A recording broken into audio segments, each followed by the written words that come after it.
how much do you need to know to be able to be successful in breastfeeding? Did you know that there's just a few tips and that's all that you can have in your pocket from the beginning to the end?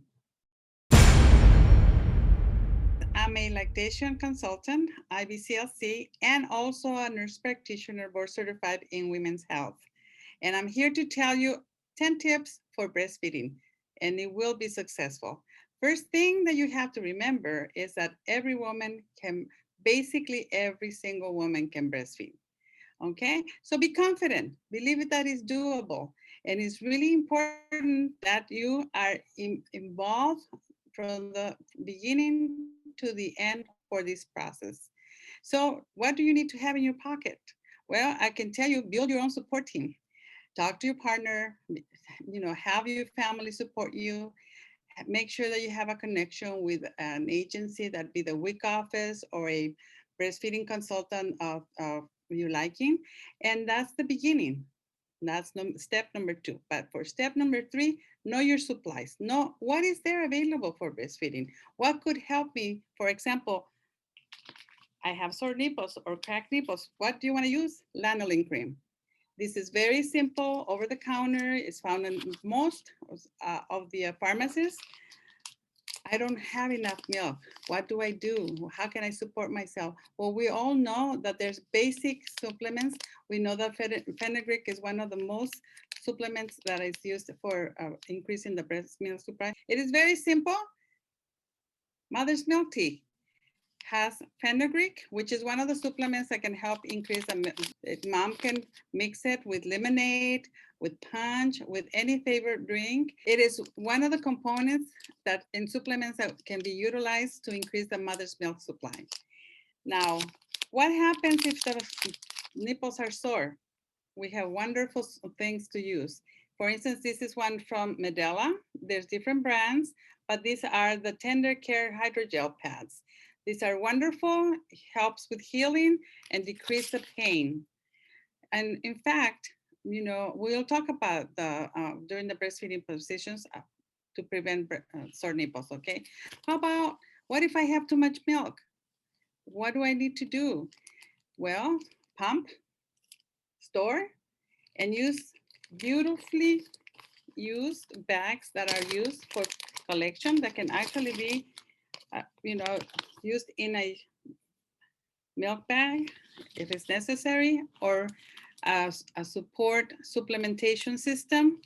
And it's one of the best things that you can do. If there's no ability to get your milk collection bags, one of the important things is to remember sandwich bags can do it. Just remember, make sure you put a date, because you want to use your milk, the oldest first, and be able to switch and rotate your supply. Okay, so the next thing that we need to know, and this is number 4 step, what about mom? What does it take to make more milk? Well, fluids are very important. More or less a gallon of milk a day, it's enough to be able to help mom produce just about enough milk that the baby needs. Remember one thing, it doesn't have to be water. It doesn't have to be milk only. It can be a variety of liquids. It could be juice, it could be water, it could be lemonade, it could be milk. But remember, you don't have to drink extra milk just to make milk. It's not necessary. Routine food products are just fine, except make sure that you check on your fluid intake.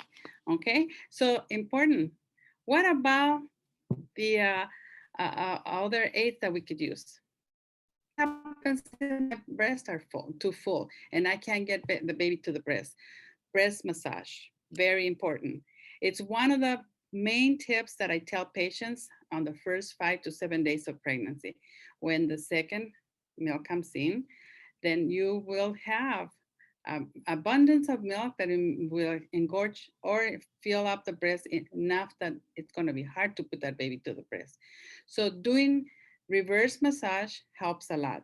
There's also extra fluids from the labor and delivery. A lot of the times, a C-section is necessary, and we have looking about 4 or 5 liters, through the procedure. And so mom is going to store all that fluid for a few days, and it's gonna go also to the breast tissue area.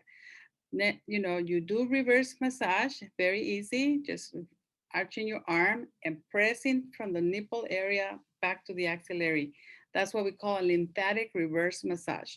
You use both sides and it helps wonderfully. It takes away a lot of the discomfort and moms feel that it's much more easier to put that baby to the breast. Also, what about positioning the baby? How do I get the baby to the breast? Why do I know it's the best way to do it? Well, I have my little model here. My little friend is joining us today.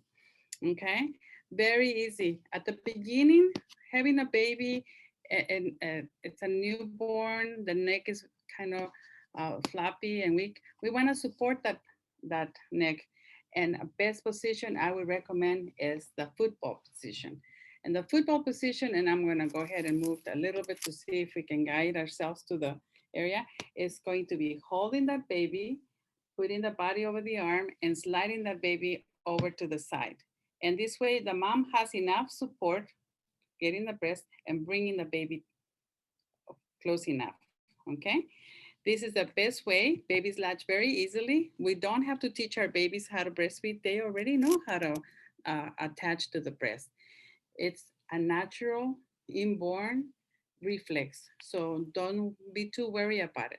They know they can actually teach us many things. Okay. All right. So one of the other things that I wanted to tell you now, how about the baby? How do I know how long the baby should be at the breast and be full? Well, babies know that themselves too. Just like you and I, sometimes we want to have a snack. Just like you and I, sometimes we want to have a big meal, right? So the baby will attach to the breast and suckle enough until the baby's full. The baby will automatically let go. Actually, you will see the little tongue pushing the nipple out, spitting that nipple and being ready. Sometimes they just want a little snack. Sometimes they want to have a full meal, just like us.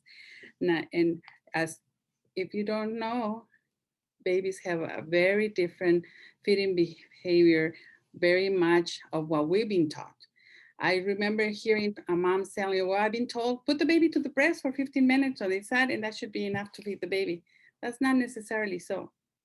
You know, it's the behavior that has been researched is what we call cluster feedings. And babies feed and they stay on the breast and then they let go. And maybe 15, 20 minutes later, they want to eat again. Maybe 10 minutes later, they want to eat again. And they do this in groups of 6, 7, 8 times, and then they go to sleep for 2 hours. So we call it cluster feeding.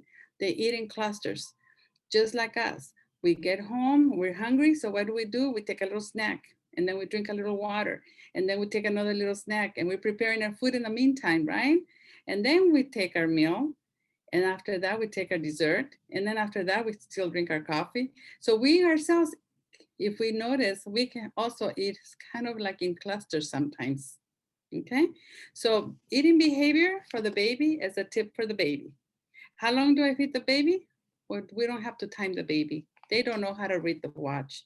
We have to let them feed at the breast until the baby lets go, and it's okay. Okay. Patience, confidence, and belief that it's doable is the main thing with mom. Okay. So feeding behavior is important to know because many of us don't realize that until personally, I didn't even know that until I went through my training and I was amazed how it's true. If we really watch ourselves, we ourselves can eat the same in clusters. Okay. So the other tip, which is going to be tip number 4 for babies, is how long can I breastfeed my child or my baby? You know, sometimes patients come up to me and say, my mother-in-law is telling me that after a year, my milk is no good. It's no longer good. Is it time for me to let go my baby from breastfeeding? I tell you no. Baby and you arrange that. According to the associations of breastfeeding, including La Leche League, they believe that it's acceptable to breastfeed up to the age of 5. And, you know, in some countries, I know that for a fact. I heard it from patients, I heard it from husbands, and I have heard it from fathers-in-law. There's been breastfeeding in the family up until the age of 7 or 8 in some other countries. So Just to let you know, nothing wrong if you breastfeed your baby for over a year. Okay? So, tip number 5 on babies. What are the infant cues? How do I know when my baby is hungry?